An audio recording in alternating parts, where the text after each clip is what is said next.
الحمد للہ وسلام علی عبادہ الذین اصطفى اما بعد فاعوذ باللہ من الشیطان الرجیم بسم اللہ الرحمن الرحیم وذکر فإن الذکرى تنفع المؤمنین صدق اللہ العظیم۔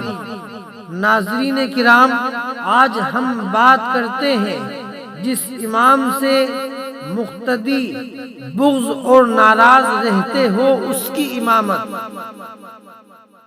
کتب فقہ میں اگر امام میں کوئی نقص نہ ہو تو مقتدیوں کی ناراضگی کا اثر نماز میں کچھ نہیں ہوتا۔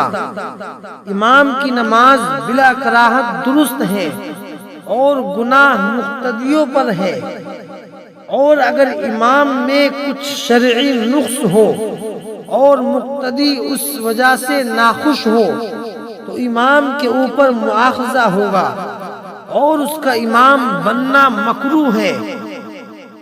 اگر امام میں کوئی خلل یا نقص نہ ہو اور مقتدی بلا وجہ اس سے ناراض ہو تو اس کا گناہ ان مقتدیوں پر ہی ہوگا۔ اللہ تعالی ہم سب کو دین کی سمجھ عطا فرمائے۔ وآخر دعوانا ان الحمد للہ رب العالمین۔